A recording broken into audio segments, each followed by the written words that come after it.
नमस्कार। Indian army की वर्दी, अगर ये किसी का सपना है तो समझ लीजिए अगले कुछ मिनट बहुत बहुत काम के होने वाले हैं। हम बात करेंगे 2026 में इंडियन आर्मी में शामिल होने के उस सीधे रास्ते की, बिल्कुल स्टेप बाय स्टेप। यही सपना, यही पहली सीढ़ी है एक ऐसे सफर की जो मानता हूँ मुश्किल है, पर सच कहूँ तो सम्मान और गौरव से भरा हुआ है।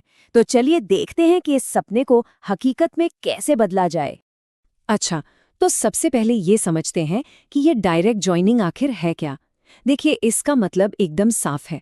ये वो प्रोसेस है जो पूरी तरह से ऑफिशियल है, मेरिट पर बेस्ड है। मतलब यहाँ कोई एजेंट नहीं, कोई सिफारिश नहीं चलती। यहाँ सिर्फ एक ही चीज काम आती है, और वो है काबिलियत। तो सबसे पहला और सबसे बेसिक सवाल यही उठता है कि भाई इस सफर पर चल कौन सकता है, कौन है एलिजिबल। आइए इस पहली और सबसे जरूरी शर्त को समझते हैं। जैसा कि आप देख सकते हैं, इंडियन आर्मी में हर किसी के लिए मौका है, चाहे पढ़ाई का लेवल कुछ भी हो। अगर कोई 10वीं पास है तो जनरल ड्यूटी या ट्रेड्समैन का रास्ता खुला है। 12वीं पास वालों के लिए क्लर्क और टेक्निकल एंट्री है। और हाँ, जो ग्रेजुएट हैं वो सीधे एनडीए या सीडीएस जैसी परीक्षाओं के जरिए ऑफिसर बन सकते हैं। और सबसे बढ़िया बात पता है क्या है? ये सारे मौके मेल और फीमेल दोनों कैंडिडेट्स के लिए हैं। उम्र, ये भी एक बहुत जरूरी फैक्टर है। आमतौर पर जो एज लिमिट है वो 17.5 साल से 23 साल के बीच रहती है। लेकिन हाँ, ये पोस्ट टू पोस्ट थोड़ी बदल सकती है। तो मेरी सलाह यही है कि जिस भी पोस्ट के लिए अप्लाई कर रहे हों, उसका ऑफिशियल नोटिफिकेशन जरूर ध्यान से देखें। चलिए अब आते हैं इस पूरी बातचीत के सबसे जरूरी हिस्से पर। सिलेक्शन का पूरा प्रोसेस आखिर होता कैसे है। ये एक ऐसा सफर है जहां हर कदम पर आपकी काबिलियत को परखा जाएगा। इस सफर की शुरुआत कहां से होती है? ऑफिशियल वेबसाइट से। एक बात हमेशा याद रखनी है, रजिस्ट्रेशन सिर्फ और सिर्फ जॉइन इंडियन आर्मी की ऑफिशियल वेबसाइट पर ही करना है, कहीं और नहीं। यहीं पर अपनी प्रोफाइल बनानी है और एक एक जानकारी जैसे नाम, जन्मतिथि, डॉक्यूमेंट्स, सब कुछ बिल्कुल सही सही भरना है। तो ये जो सामने है ना, इसे सिलेक्शन का पूरा रोड मैप समझिए। एक के बाद एक 5 पड़ाव हैं। सबसे पहले ऑनलाइन रजिस्ट्रेशन, यहाँ से सफर शुरू होता है। फिर आता है रिटन एग्जाम, मतलब सीईई, कॉमन एंट्रेंस एग्जाम। इसके बाद शायद सबसे बड़ा पड़ाव फिजिकल टेस्ट। फिर होता है मेडिकल टेस्ट, ये पक्का करने के लिए कि सेहत एकदम दुरुस्त है। और इन सब पड़ावों को पार करने के बाद आखिर में आती है फाइनल मेरिट लिस्ट। यही वो लिस्ट है जो फैसला करती है कि वर्दी का हकदार कौन है। अब जरा उस पड़ाव की बात करते हैं जिसे सच में सबसे बड़ी चुनौती माना जाता है, फिजिकल टेस्ट। ये सिर्फ एक टेस्ट नहीं है, ये वो फिल्टर है जहां सबसे ज्यादा उम्मीदवार छट जाते हैं।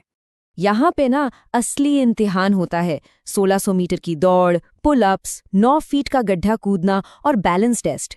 ये हर चीज आपके स्टैमिना, आपकी हिम्मत और आपकी फिजिकल स्ट्रेंथ को परखने के लिए बनाई गई है। तो सबसे जरूरी बात यह है कि फिजिकल टेस्ट में कोई दूसरा मौका नहीं मिलता। ये एक एलिमिनेशन राउंड है। अगर कोई इसमें फेल हो गया तो सफर वहीं खत्म। इसीलिए इसकी तैयारी को हल्के में बिल्कुल नहीं लेना है। तो फिर सवाल ये उठता है कि सफलता का सीधा रास्ता आखिर है क्या? इंडियन आर्मी में भर्ती होने के लिए क्या करना चाहिए और उससे भी जरूरी क्या नहीं करना चाहिए, आइए जानते हैं। और ये सबसे बड़ी सच्चाई है जिसे गांठ बांध लेना है। आर्मी में जाने का एक ही सीधा रास्ता है, मेहनत और अनुशासन। और दूसरा रास्ता जो गलत है वो है पैसों और जुगाड़ का। एक बात साफ समझ लीजिए, यहाँ कोई शॉर्टकट नहीं चलता। कोई भी अगर ये दावा करे कि वो पैसे लेकर भर्ती करा देगा तो वो सीधा सीधा धोखा दे रहा है। तो सक्सेस के लिए कुछ बातें दिमाग में बिठा लेनी चाहिए। रोज दौड़ने की आदत डालिए, शरीर को एकदम फिट रखिए। किसी भी तरह के नशे, ड्रग्स, स्मोकिंग, इन सब से दूर रहिए। अपने सारे जरूरी डॉक्यूमेंट्स पहले से तैयार रखिए। और जैसा मैंने अभी कहा, फर्जी एजेंटों से तो हमेशा बचकर रहना है। और हाँ, फीमेल कैंडिडेट्स के लिए एक खास बात, आज सेना में मौके पहले से कहीं ज्यादा हैं, खासकर स्पेशल एंट्रीज और ऑफिसर लेवल पर। तो पूरे जोश और आत्मविश्वास के साथ तैयारी में लग जाइए। तो देखिए, आखिर में ये पूरी यात्रा, ये सारी मेहनत बस एक ही मंजिल तक जाती है, वो वर्दी, जो सिर्फ एक कपड़ा नहीं है, ये देश की सेवा का प्रतीक है। और ये सिर्फ और सिर्फ कड़ी मेहनत से ही मिलती है।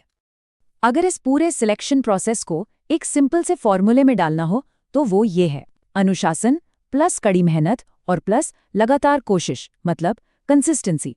इन तीनों का जोड़ ही आपको आर्मी सिलेक्शन तक पहुंचाएगा। तो आखिर में सवाल बस एक ही बचता है, वो वर्दी। उस वर्दी को पहनने के सपने को पूरा करने के लिए जो मेहनत, जो अनुशासन और जो जिद चाहिए, क्या कोई उसके लिए तैयार है?